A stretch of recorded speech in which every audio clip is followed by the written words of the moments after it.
Hello from the Autodrome in Moss. We're ahead of race 2 in this weekend in the Czech Republic. And the main goal is to stay on the circuit. But if there are any incidents, you maybe cannot avoid any contacts. But speaking about avoiding contacts, there's a new system and we're going to introduce you our guest. We are talking to Tony Iden, the race director, and Kim Penfold, the channel account director of Smart Witness. A very warm welcome.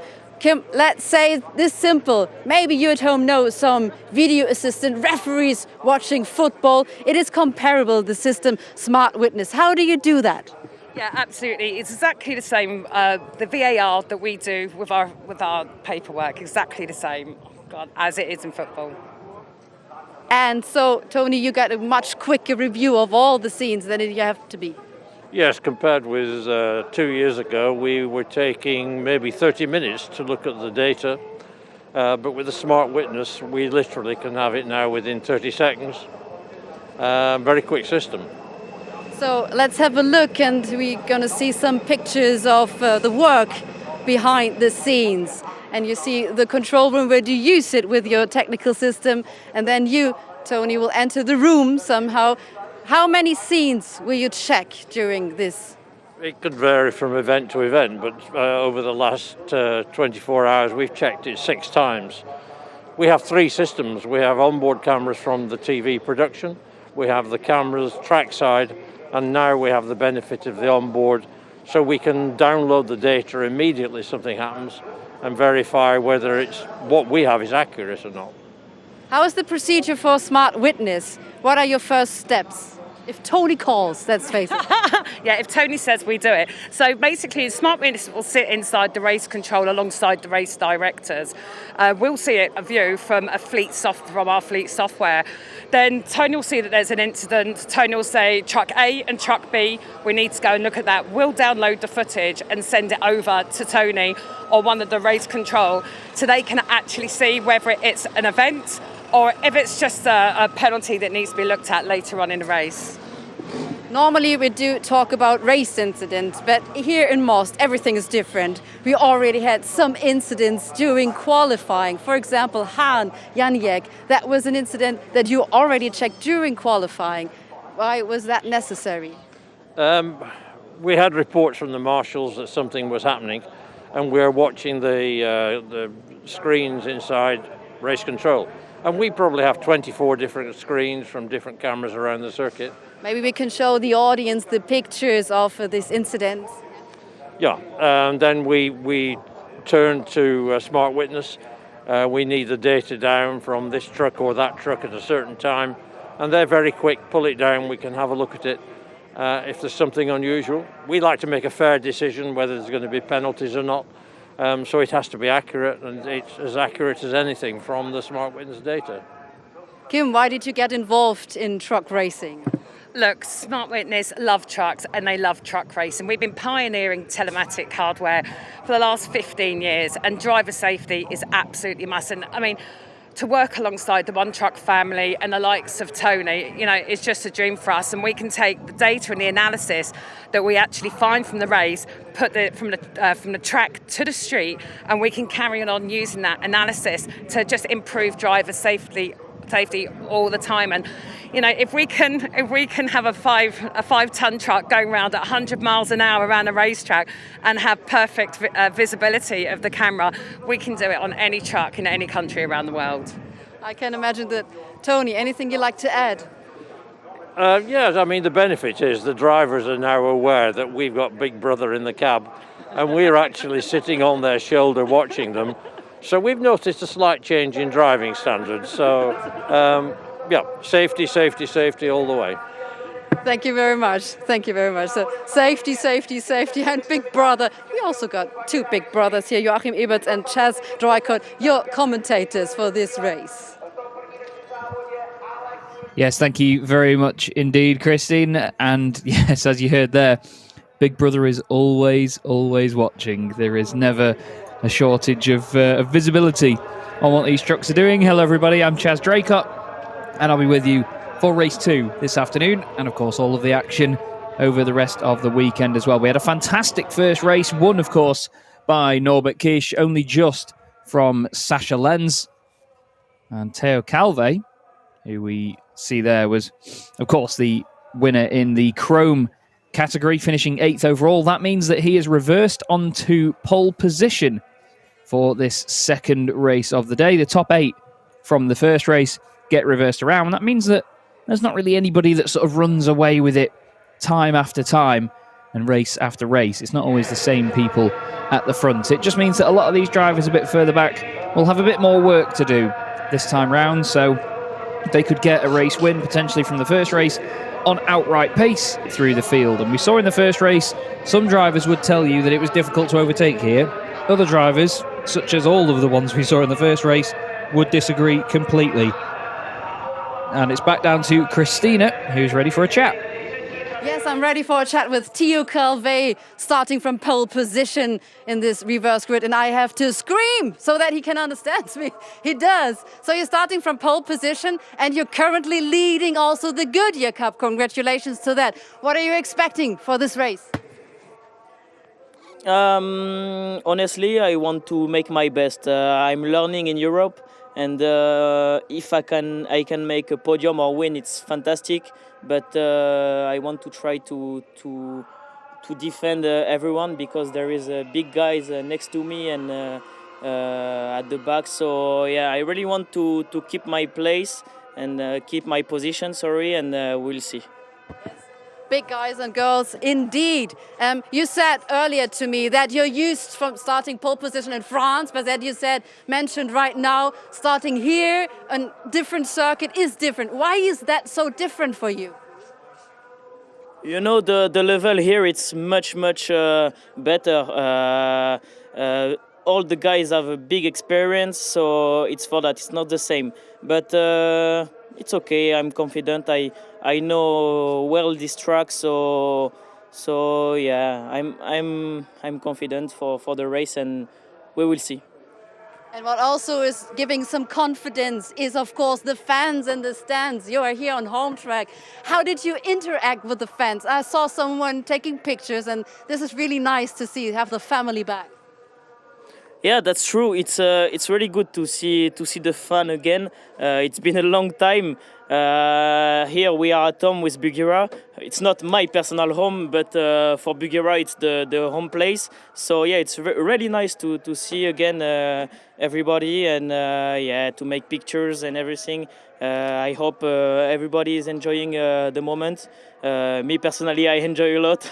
But yeah, it's really nice to be here racing at home. Thank you very much, and I enjoyed the interview. Good luck. So we are clearly enjoying everything here right now. Yeah, it's great. Everybody, from the drivers to team members, even to the officials that we spoke to just a moment ago, all having a really good time of this. And the fans as well, really soaking up the atmosphere there, taking pictures, waving flags and all sorts. And everyone was enjoying the racing earlier on. And they haven't been shifted, rain or shine either.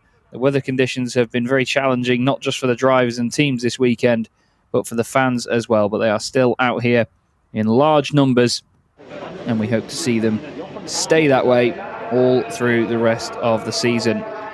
But as mentioned there, Teo Calve now leads the Goodyear Cup. That is, of course, for the Chrome category.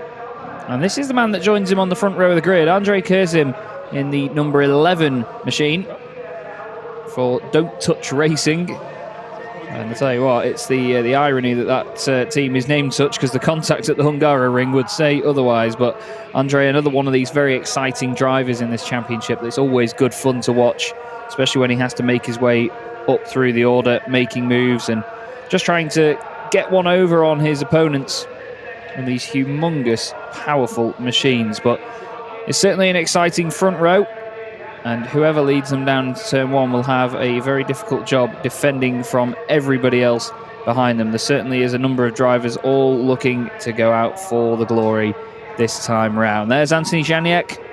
He's going to be starting third on the grid alongside Steffi Halm, who had a very, very strong showing in the first race of the day, going from 7th up to 5th on the grid very, very quickly, overtaking Anthony and, of course, overtaking Jochen Hahn, who will start very, very far down the order. There's Antonio Albacete in the number 23.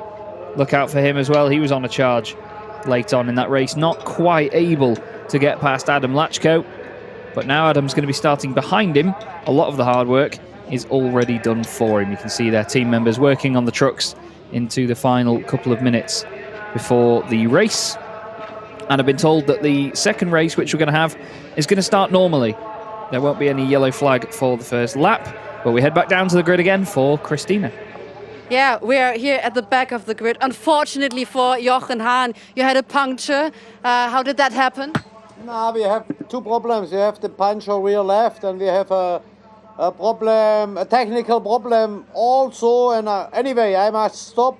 We have the time to repair. So now we are the happy loser, maybe. We are on the end of the track, and now we make a race. Okay. So lots of chances for overtaking for you, maybe. You know, not everybody in the front can say today I have 10 overtakings maneuvers. No, in the end it's funny, yes, but you know, in the end the calculation with the points, I must look straight directly to go forward.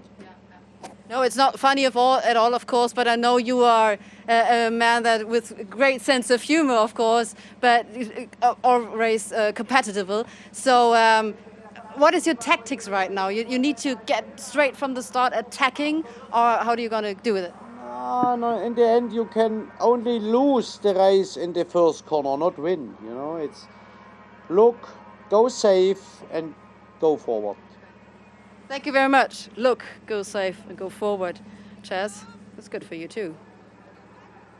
Yes, indeed. Very reserved approach there by Jochen Hahn, but a man of his experience with 6 championships under his belt knows exactly what he needs to do today. And starting from right near the back of the grid with, I hope at least, Stefan Faas on the row behind him. I hope Stefan's not out of action for the rest of the day. But Jochen Hahn's going to be an exciting one to see coming up the order here. It depends how quickly he gets up there, of course, whether people at the front have time to bolt away from everyone else. Now, this is our official truck, the big blue beast that is the Ford F-Max, the International Truck of the Year in 2019, as you see painted on the back of it there. And, of course, that award itself, the highest or most recognised award which an OEM truck can receive. And it's basically doing the final inspection of the circuit. Now, you can see the sun has been out for quite a while. There's a drying line on the road, still a bit of moisture lying about, but there's a couple of support series taking place this weekend as well, which have helped dry the track. But you can really see the metallic effect now of the blue on that Ford F-Max.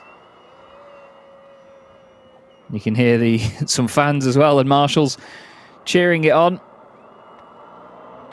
And the Ford F-Max itself was designed and tested by 500 Ford engineers over a 5-year period. Those tests were carried out in 11 countries using 230 plus prototype units and over 15,000 hours of testing and 5 million kilometers of road testing. And of course, all of that has certainly been recognised with this being the 2019 International Truck of the Year. And the very lucky official that gets to drive said truck, certainly, I'm sure, enjoying Autodrome Most at the moment, as we all have been so far this weekend.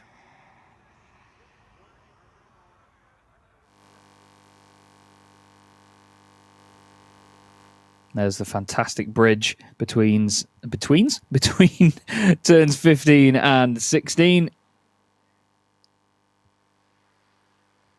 You can see the official truck leaning and using its height a bit more than our racing trucks do. They're a lot lower. You'll notice that as well when you see the Iveco S-Way in a few moments, which will lead the field round, which will be the pace truck.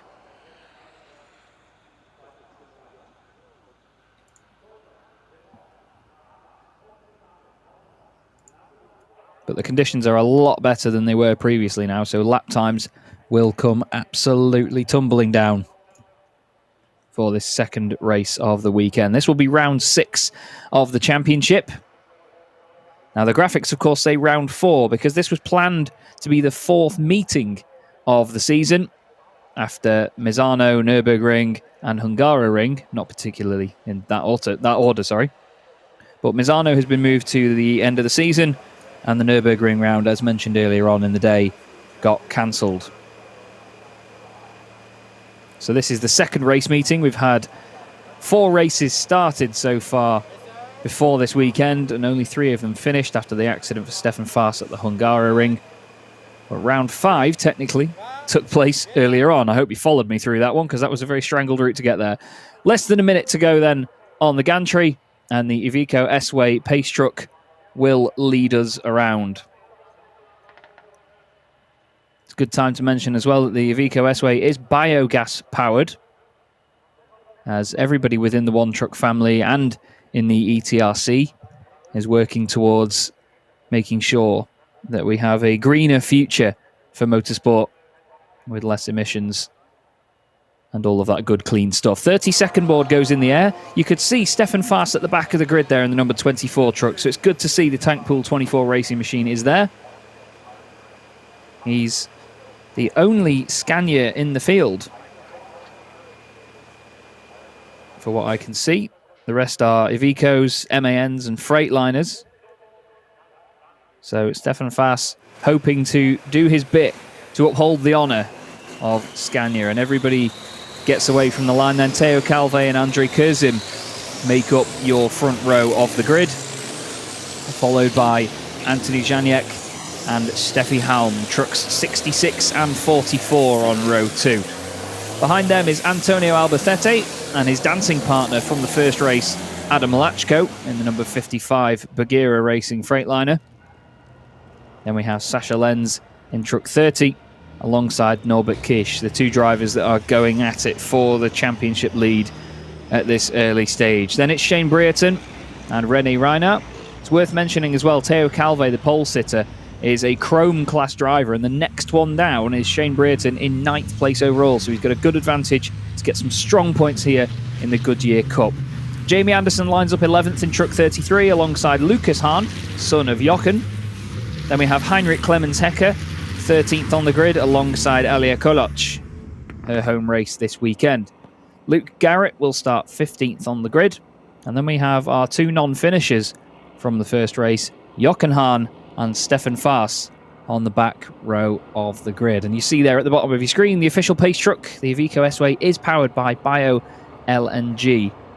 There's been some fantastic science and wonderful development work gone into making sure that these trucks are as green as possible. There is a black smoke rule in the championship as well, which means that basically if your truck is emitting too many emissions and a lot of black smoke, then you will be warned before being pulled off the circuit.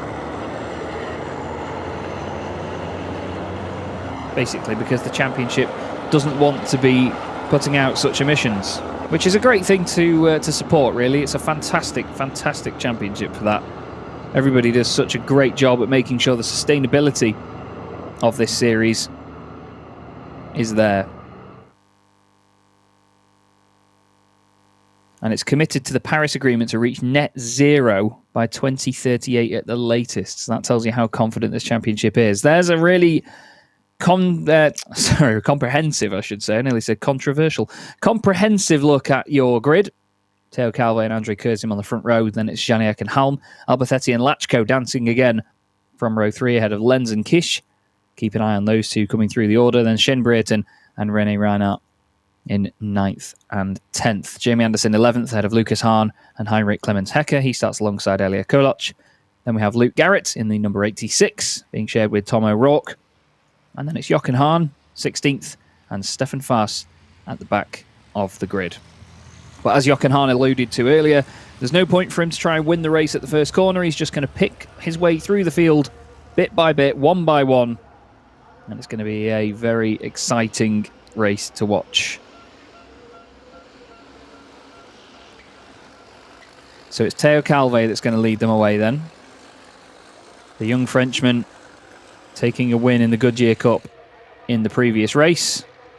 What can he do this time? Only a couple of corners stand between him and the start of the race, where the Iveco Paceway, S-Way, I should say, pace truck, there's too many words, will peel into the pit lane. Steam aplenty. Or is that steam from Andrei Kurzim's truck? Is that a brake fire? Or even worse, an engine fire? Because that looks like something out of an aerobatics display team for Andrei Kurzim. That to me says I've blown a turbo. But either way, round 6 of the 2021 FIA European Truck Racing Championship is underway. Everybody plants their foot. Suddenly Kurzim doesn't look like he's got a problem anymore. They're nearly 3 wide in the middle of the pack. Stefan Fast gets a good launch, which means that now it's Jochen Hahn at the back and Kurzim is in front. Theo Calve's around the outside into turn 1. Has a bit of a lock-up on the inside. You've got Janiak down the inside there as well. Steffi Halm tries to squeeze her way through. She's going to be on the inside of him coming through there. Norbert Kish already gaining positions as well. He's got past Antonio Albacete, so Norbert Kish on the move here, pushing Steffi Halm out of the way as they go down through turn 4, the long sweeping left-hander. Sasha Lenz just behind Adam Lachko's had a really poor start. Lachko's dropped down a bunch of positions already. He's under pressure from René Reinhardt. But the top 2 leading them away then, Andrei Kurzim and Theo Calve. You can see a bit of bodywork flapping around there on the back of... Oh, actually, it's come off. Andrei Kurzim's truck. Bit of bodywork after maybe some contact at the very start. Kurzim in the bright yellow machine leads them away then. And Norbert Kish already up into 5th place. He started 8th on the grid. Lucas Hahn currently in 11th place.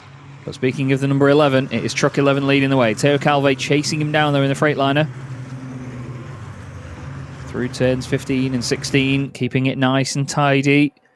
Now the lap times are going to be significantly shorter than what we had before in the slippery conditions, the drying, greasy conditions from earlier. Here they come up towards us then through turn 18. 3rd place though, Anthony Janiak. He was saying that he wanted a podium today, and it looks like he's not too far off getting one. Jochen Hahn has gained 2 places now on Elia Koloc and Heinrich Clemens Hecker at the back of the field. This is Stefan Faas, currently sitting in 13th position, following Jamie Anderson. And then Lucas Hahn just in front. You can see how all of them just float their way around these couple of corners at the end of the lap. Oh, Ballard's getting sent absolutely flying and then flattened some more by the likes of Garrett and Hahn. Absolutely no liberties being taken there through the last corner. Then it's Kurzim still leading Theo Calve, but keep an eye on Janiak now because he's going to have to defend. Norbert Kish has actually got ahead of Steffi Halm at this point. Steffi now dropping back into 5th place. Sasha Lenz really hasn't made the moves that he needs to at this point, though. He's still in 7th position, just ahead of Adam Lachko. And there's René Reinhardt as well, just ahead of the number 17 of Shane Brereton. And the very easy to spot bright purple Apollo branded machine. I think that might be Lucas Hahn just behind him. It still is, yeah. Lucas Hahn, 11th place at the moment.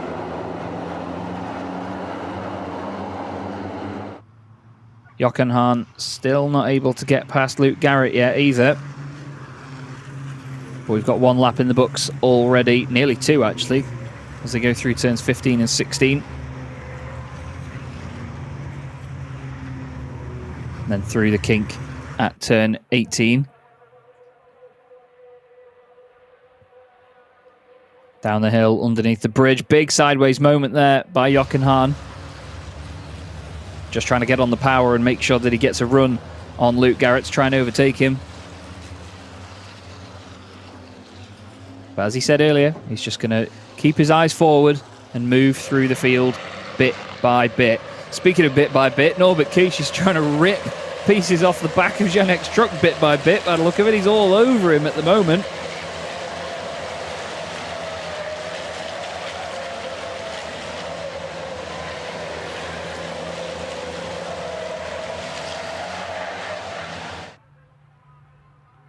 Down the straight they go.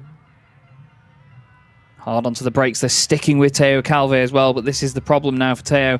He needs to try and get away from these two. They're very quick indeed. Big headbutt there from Norbert Kish. Hits the big bumper bar on the back of Janiek's truck. The Lion Truck Racing machine gets a great exit out of the first chicane, but there's still a long, long time for these guys to defend. Now the counter in the top left is how many laps we've completed. So there's 2 laps in the book. This is lap 3. And Janiek just holding on for now. He's going to try and focus forward, much like Jochen Hahn said earlier, on trying to overtake Teo Calvé. He needs to stick with him, but he just needs to have his wits about him here, because so quickly in this championship you can be attacking the truck in front of you and suddenly be under attack from the truck behind. That's the whole top 4 in one shot. Steffi Halm just off the back of these guys, about a second ahead of Antonio Albacete. Albacete then has Lenz right behind now, and then Lachko not too far back either. Jochen Hahn has made his way up into 14th place, so he's gained 3 positions now. Garrett has dropped down behind Hecker. Here's that hit again. Just as they go from the right to the left, you'll see Janiek stamps on the brakes, and Norbert Kish gives him a bit of a shove into the second part of the chicane. But it shows you how sturdy the front of these trucks are, and of course all the bodywork as well. I mentioned earlier how flimsy fiberglass can be, but it certainly is showing how tough it is. Norbert Kish tries to slide down the inside of Janiek. Doesn't quite work there, but he gets a good run. Now Janiek's got a great run on Teo Calvé. He's not able to do anything about dethroning André Kurzim yet, but the whole field staying in a very consistent train at the minute. Norbert Kish tries to look down the inside. It's all about filling your opponent's mirrors and just putting the pressure on, and that's exactly what Teo Calvé is doing now in the Freightliner. But it's the Iveco leading the way from the Freightliner, then the 2 MANs, then another Iveco.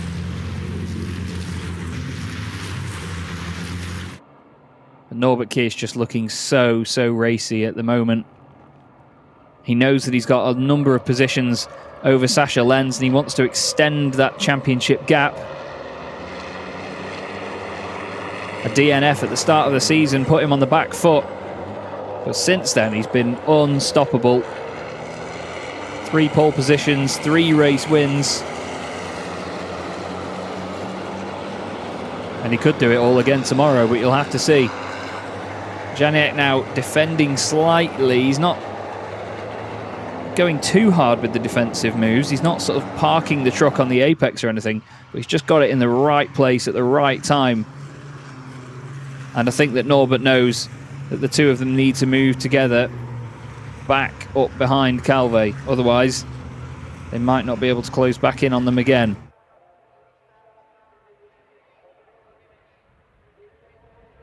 Through the left, through the right, and then through another left they'll go. That's turn 17. Back up towards turn 18 then, the long, fast left. How's Jochen Hahn getting on? He's past Heinrich Clemens Hecker, but he's not able to overtake Shane Brereton just yet. And then he's got René Reiner to think about. Bit of bodywork there, or maybe is that one of the bollards in the middle of the road? Now Sascha Lenz is right up behind Albacete and then Steffi Halm.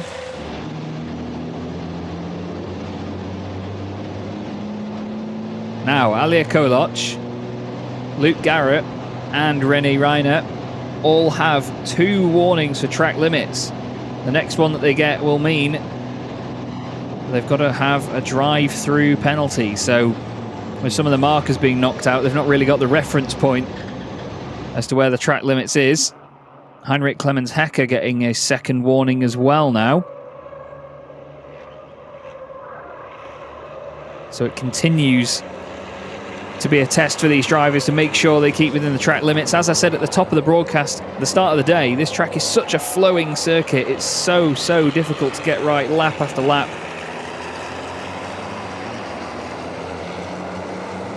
And to keep all of the all of the momentum up through this middle sector, especially here, down the hill through to turn 13. Great showing by Andrei Kurzim at the moment, though. We're on lap 5 out of 11, so we're not quite at the halfway point. As that was the number 86, that was Garrett, I believe. And Koloc getting very close together. There is a 77 of René Reiner, then the 17 of Brereton, then Lucas Hahn.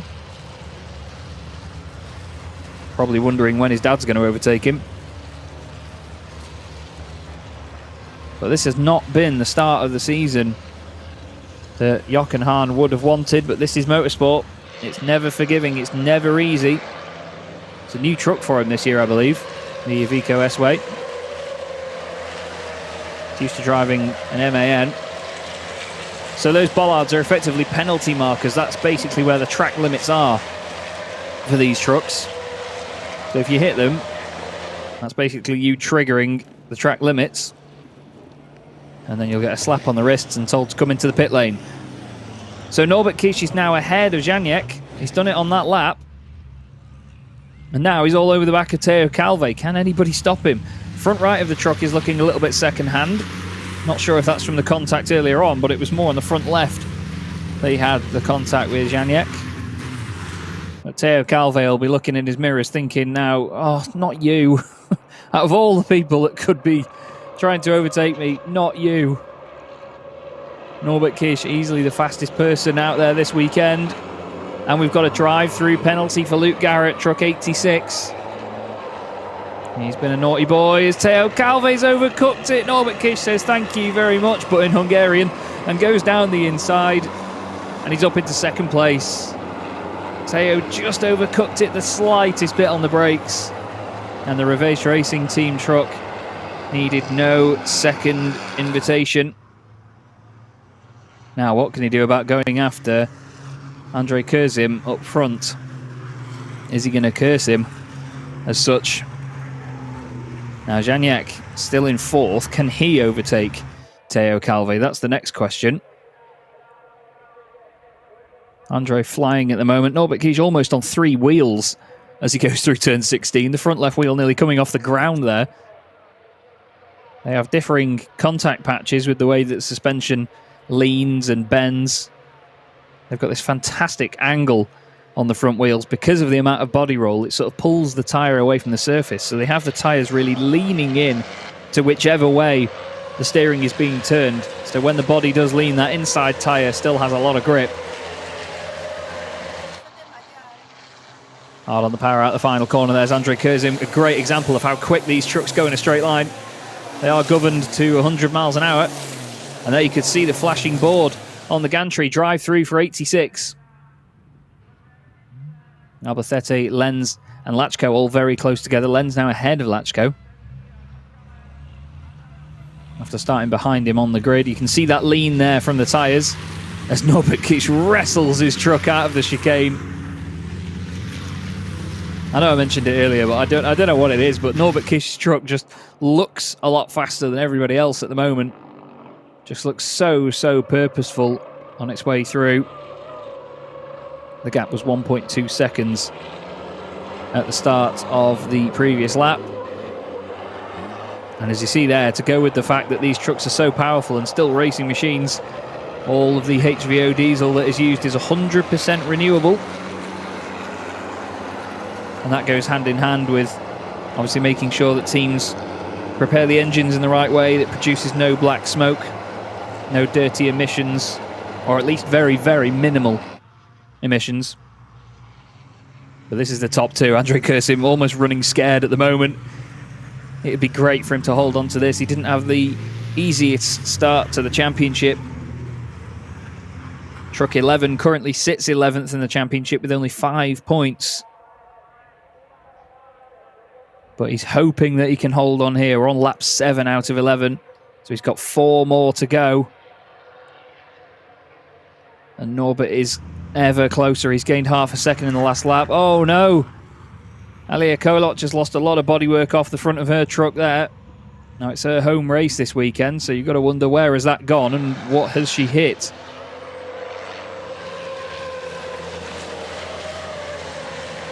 But here is the chase. And look at that, Kurzim now moving over to the right-hand side.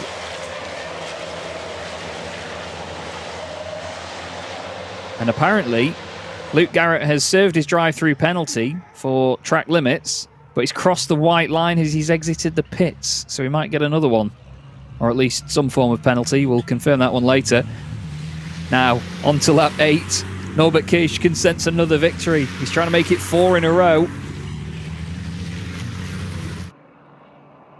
Is he able to do it? And now Antonio Albacete and Jochen Hahn have 2 warnings for penalty markers and track limits. So everybody pushing the limits at the moment, quite literally. Now look at this from Norbert Kish. Takes a late apex, tries to line up the run on the exit of the corner. Andrei Kurzim gets to the apex nice and early, but he hasn't got as much speed out of there. Norby, as he's known, trying it around the outside of turn 12. Looking for the inside of turn 13, but it's not working for him that time round. Has to try it though. We saw a great move from Sascha Lenz in the first race around the outside of Jochen Hahn.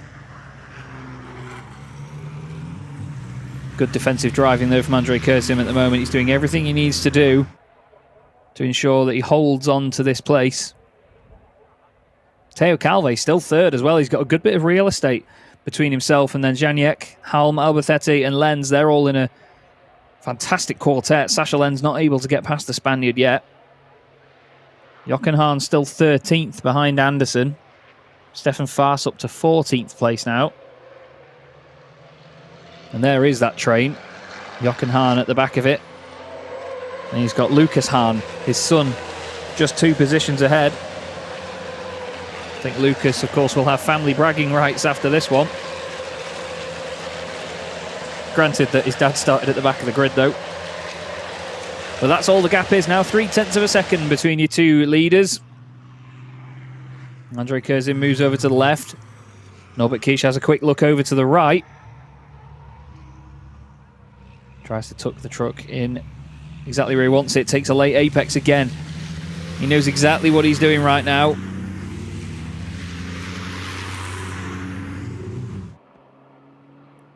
Although Andrei Kurzim's actually opened up a little bit of a gap there. He got a good run out of the chicane that time round.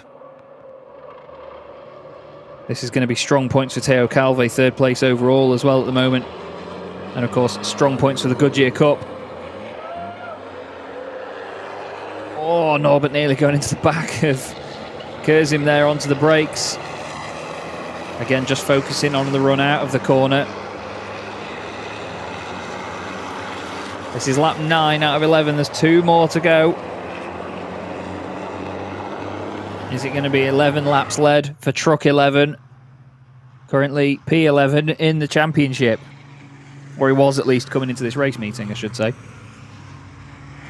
Kurzim finished in 7th place in the first race. He's going to want to back that up with a race win here, for sure. Is that Skoda Octavia? But look at Norbert Kish. Just looks so menacing right behind him. He's following in his wheel tracks exactly. Here's that quartet we saw earlier. Never mind that. It's a trio now, actually, as Sascha Lenz has dropped off the back. Steffi Halm just behind Anthony Janiek. And there also in there is Adam Lachko, just not able to stick with the cars. Oh, sorry, trucks in front. Finishing lap 9 then. Andrei Kurzim still in front. He's got some good pace at the moment. We'll see what the lap times are as they cross the line here. His best lap of the race was a 2:04.0. And he's just done a 2:04.169, and it's a 2:04.149 for Norbert Kish. But Kish has done a 2:03.1, an entire second quicker over the course of the race, but he's not able to do that right now. You can see the entire bumper bar almost revealed on Norbert Kish's truck there. Let's hope he doesn't have to use it. He's trying everything he can to carry the pace around the outside of Andrei Kurzim. He's climbing around all over the back of him. There's 1 more lap to go after this for Andrei to hold on. And in the Don't Touch Racing camp, they'll be shouting "Do not touch" right now as well.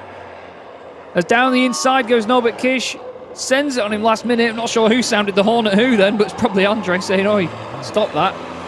There's an incident under investigation between Jochen Hahn and René Reiner. I can't believe that they're using the horns against each other. Is that allowed? This is very feisty racing from the two of them. Brilliant to watch. Additionally entertaining with the horns being sounded as well. Real road rage going on now, but Norbert Kish is throwing everything at this, and Andre Kurzim is holding him off. But Jochen Hahn has overtaken René Reiner. And unfortunately, I think it's ended in some sort of contact, where Reiner has now dropped behind Stefan Faas as well. That was Janiek in 4th place. And now suddenly the Newton's cradle has moved, because suddenly Sascha Lenz is right behind Albacete again, but not able to get past either him or Steffi Halm. Right then, into the final corner for the penultimate time. That completes lap 10. And we now start our final lap of the race. Andre Kurzim still ahead of Norbert Kish. Let's check what the gap is as they cross the line. It was 0.2 of a second last time. It's now 0.3 of a second. So while Norbert did have a go, Andre has put the truck in all of the right places. Theo Calvé holding on to a podium overall at the minute. But this is the final lap. Oh, Norbert looks like he's got a good cut back there. He's not able to do anything. He's crawling around all over Andre. I feel sorry for that. Bumper bar in the back. There's a little bit of contact. Norbert puts his nose down the inside. Not sure that was completely kosher. He finds room off the circuit and he goes through. Norbert Kish takes the lead. I'm sure Andre won't be pleased with that. Expect to dive down the inside into the hairpin here. They go through the right-hander at turn 8, then the left at turn 9, but he's nowhere near him. Well, has Norbert overcooked it? Looks like it. Gets it rotated how he wants. Andre Kurzim can't quite come back at him, though. But you can guarantee that Kurzim will be fired up after that one. He's lost the lead on the final lap of the race in a way that he definitely wouldn't have wanted.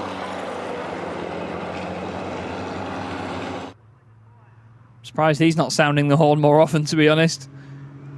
Let's see what he can do into the very fast turn 15 and 16.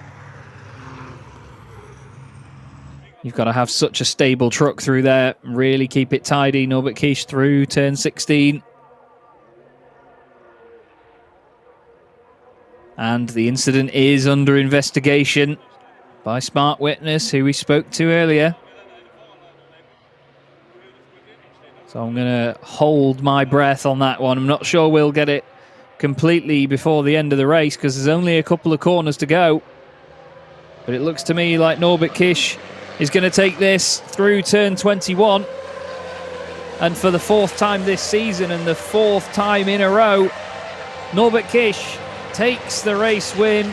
Horn being sounded down the straight. Andre Kurzim gets his first podium of the season. And 3rd place overall and a win in the Goodyear Cup goes to Theo Calvé. Fantastic performance for Bagheera Racing on their home turf. He's followed home by Janiek, Steffi Halm, Albacete, Lenz and Lachko. Jochen Hahn, by the end of it, able to get into 10th place. And there is Norbert Kish doing some drifting as he does oh so well. A great race victory with a fantastic battle towards the end, but you've got to think that Andre Kurzim will not be pleased with that.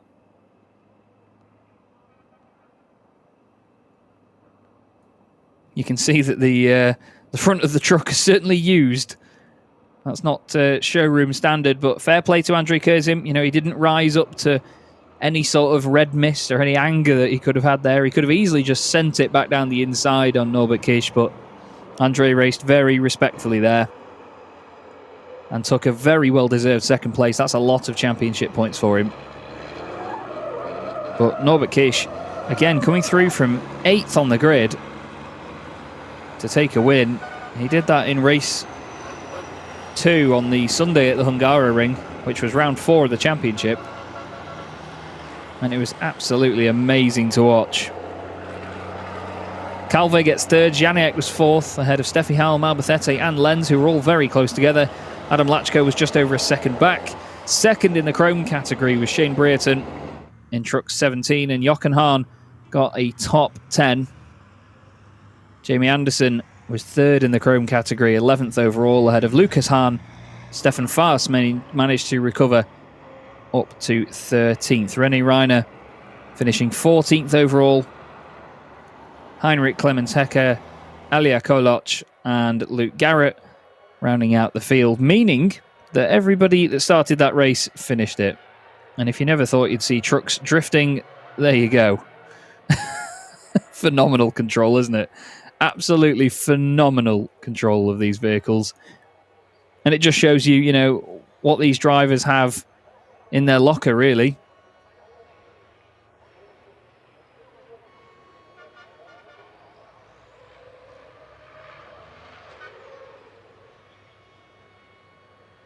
And into the pits they come.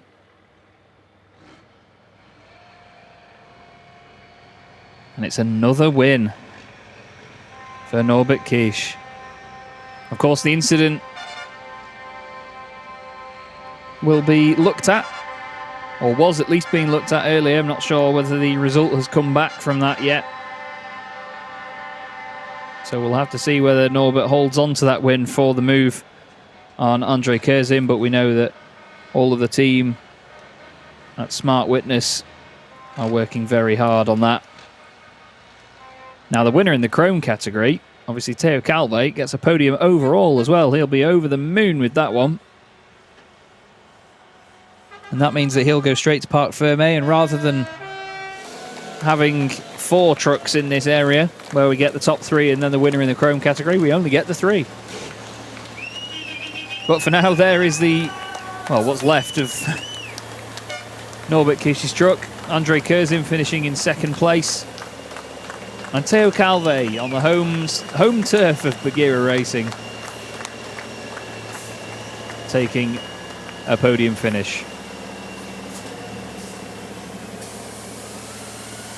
And we wait now for Norbert Kish to get out of his vehicle with many a fist bump, many a thumbs up, I imagine. Looked like there was some sort of fluid coming out of the bottom of Norbert Kish's truck there, actually running down. Not sure what that could be. Maybe just water from the brake coolers or even the radiator coolers as well. And Jamie Anderson actually making his way into the pit lane there as well. One of the team members looking at potential damage.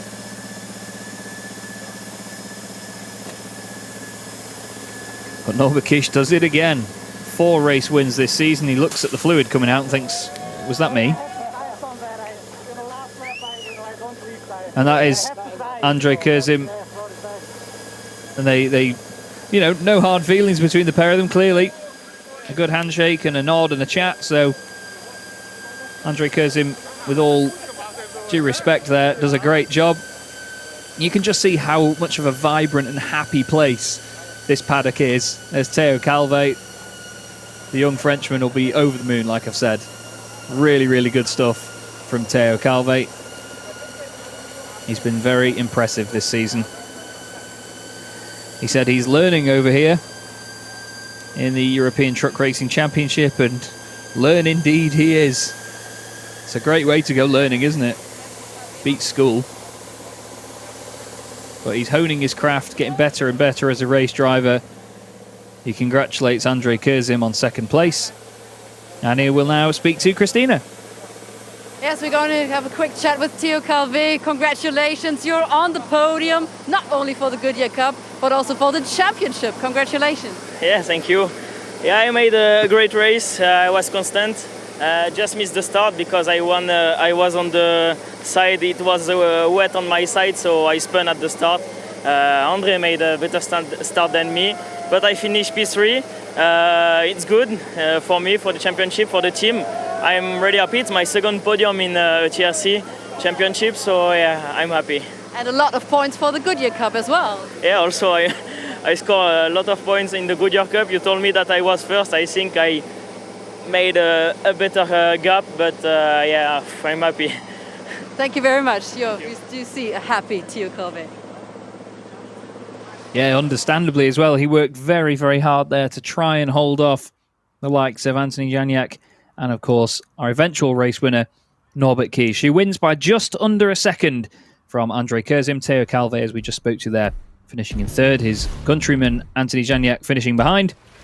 Steffi Halm finishes in fifth place ahead of Antonio Albacete, with Sasha Lenz and Adam Lachko just behind. Those lots sort of staying in one solid order most of the way through. Shane Brereton finishes in ninth place, second in the Chrome category, ahead of Jochen Hahn, 10th overall.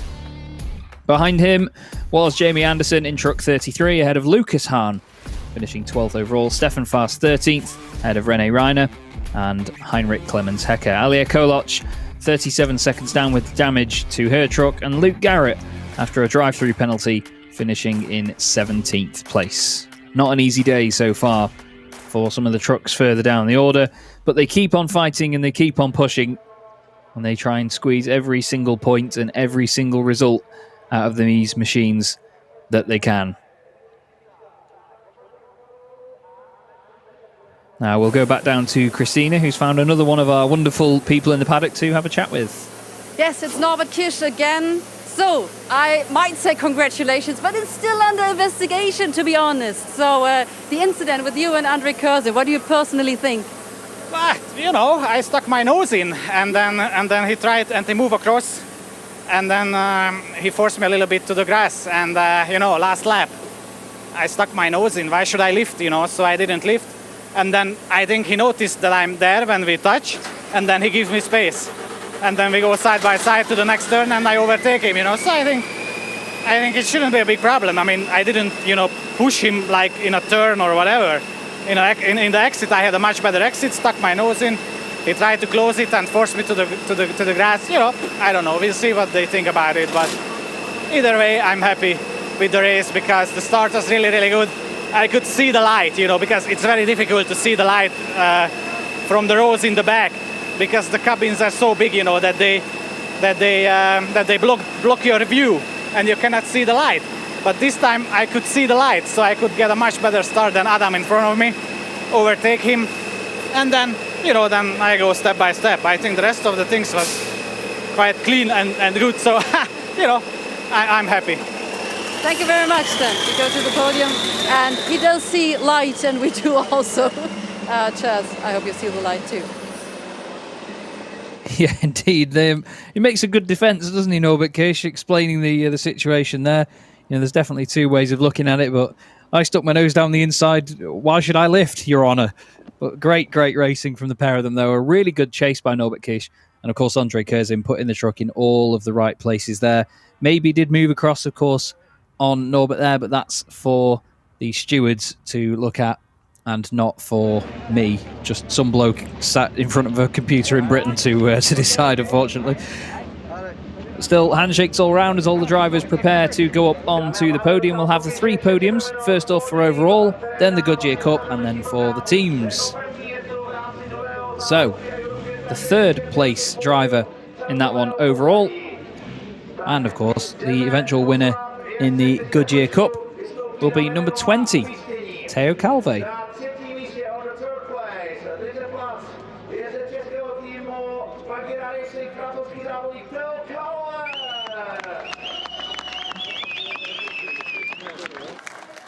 And a great reception for the Bugera Racing driver there.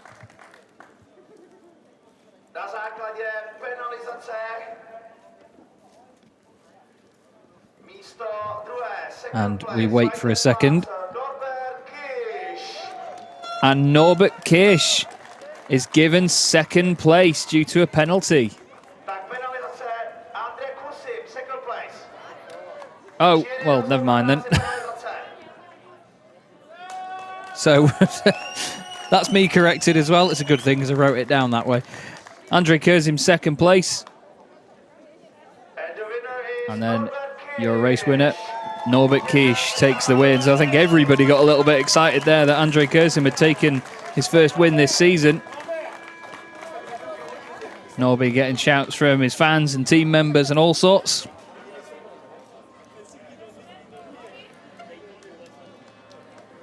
You couldn't blame Andre Kurzim if you felt a little bit hard done by there. And then we'll have the trophies given out.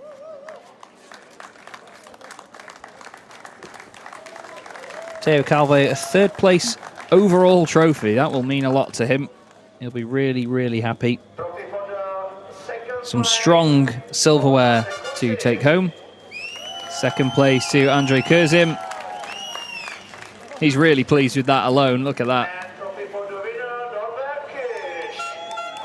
Norbert Kish, while he sorts his pockets and his masks and everything out, receives the trophy for his second race win of the day.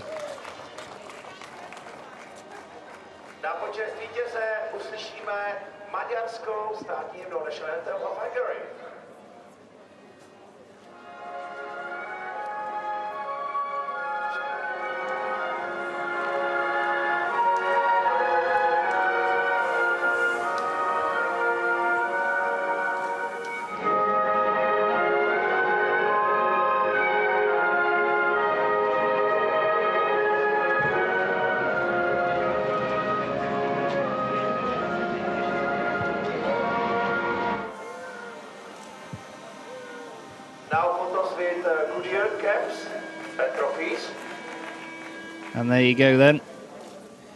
The national anthem of Hungary. And the drivers now pose for pictures with their trophies. Now drivers, please change your caps. And now they change the hats as well, which is part of the procedure here in the FIA European Truck Racing Championship.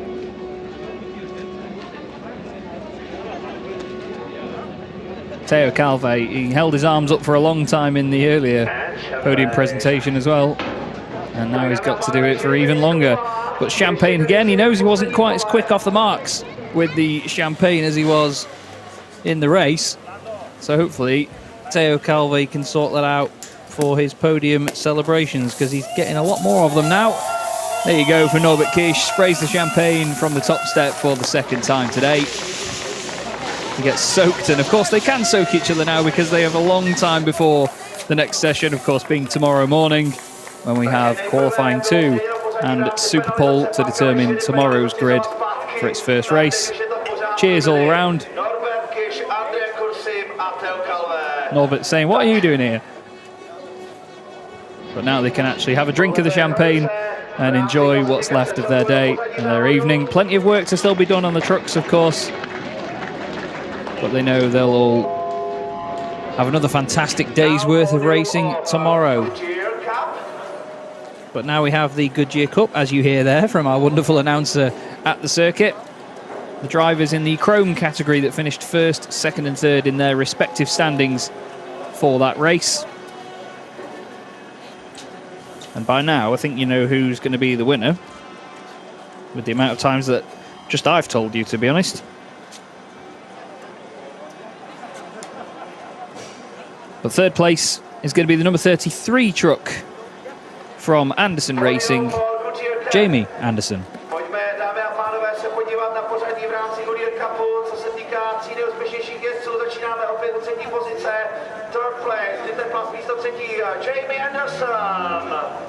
It's his second 11th place finish of the day.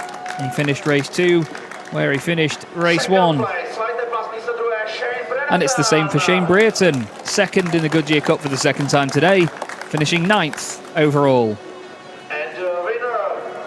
But of course, a big improvement from his first race result. He finished 8th in race 1, and now he finishes 3rd overall on the podium twice for this race. Teo Calvé.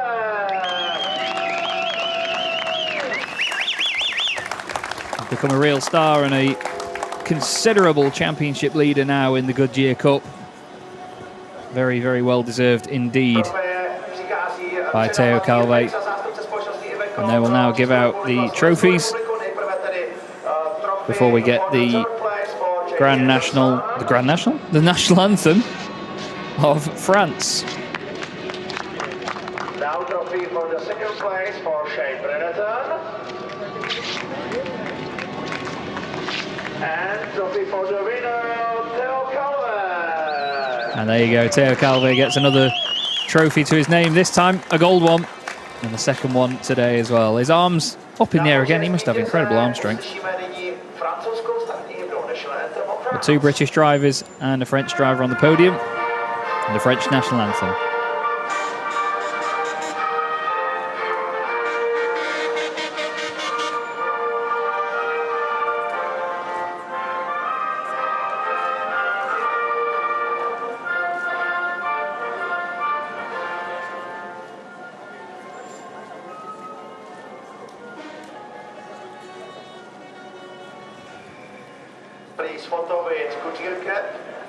And now the drivers will pose for pictures with their trophies.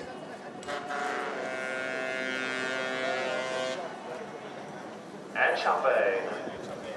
And of course, the old pastime champagne.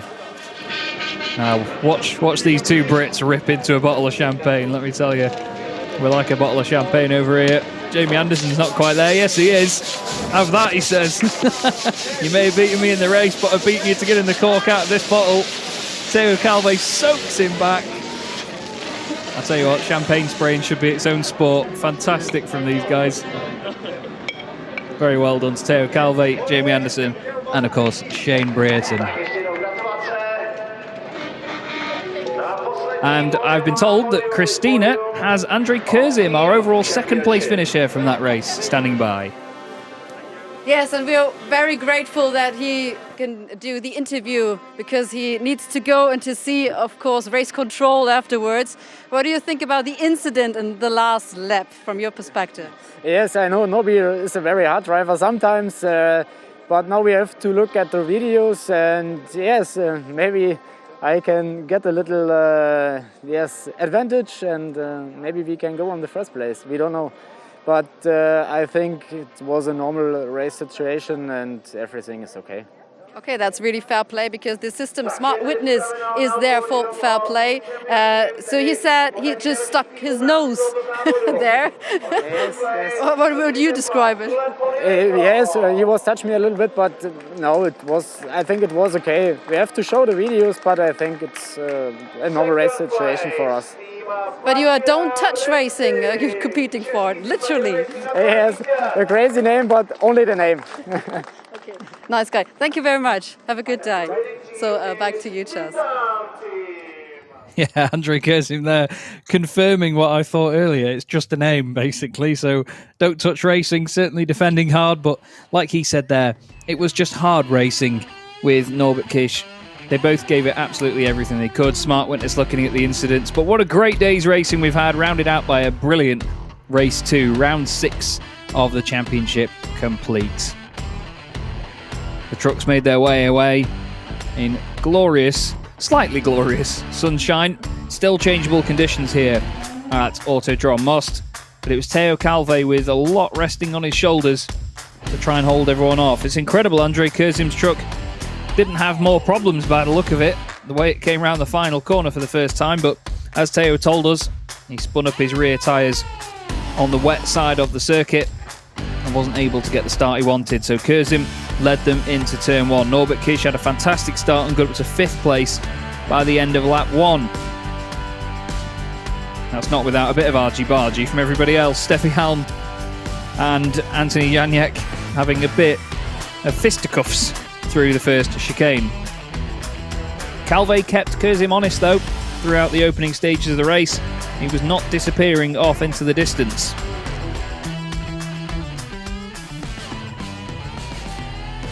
But all the time they had more and more trucks closing them down. Janiak and Kish, the main 2 protagonists.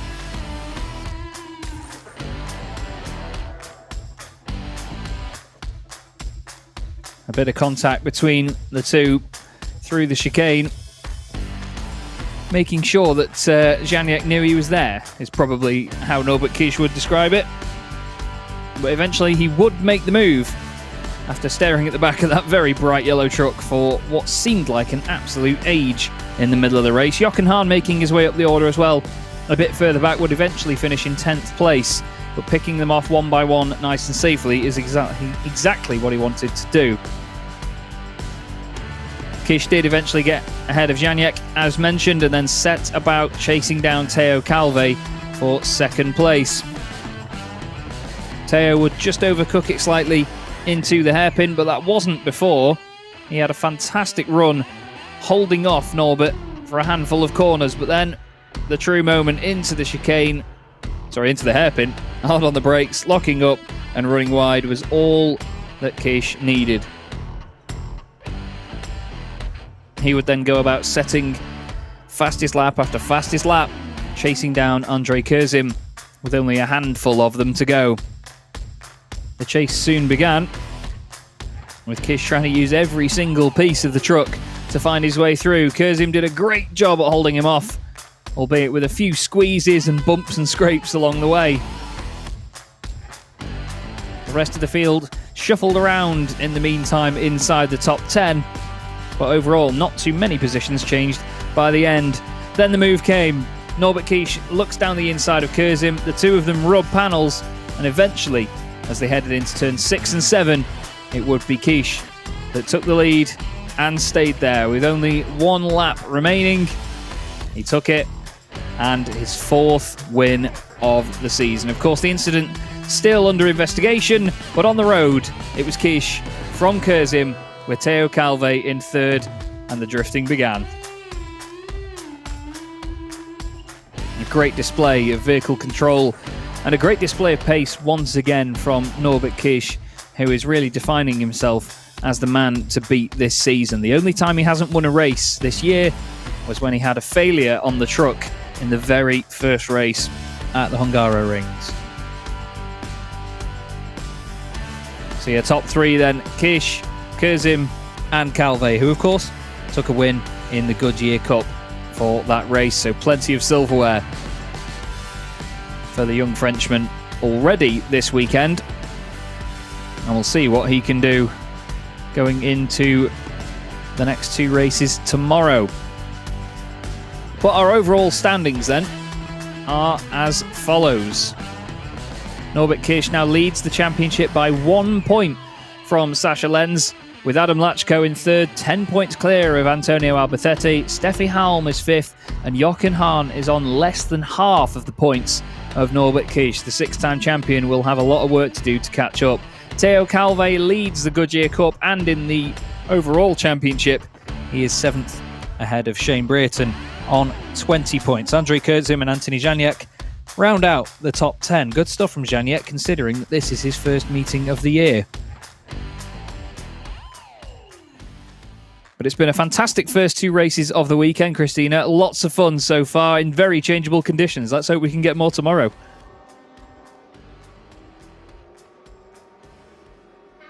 Exactly, Chess. Thank you very much. Joachim Eberts, Chess Dreikort, our commentators. And I might say this like this. We are on the sunny side of truck racing. It's been a hell of a ride today. We started with some legendary qualifying with rain and sun and everything mixtures and great competition as well here. And we do see us tomorrow on Sunday. Still two races left. This was it from us here at the Autodrome in Most. So I will hand over this microphone scepter to the team. Thanks a lot for watching and thanks a lot to our team. See you.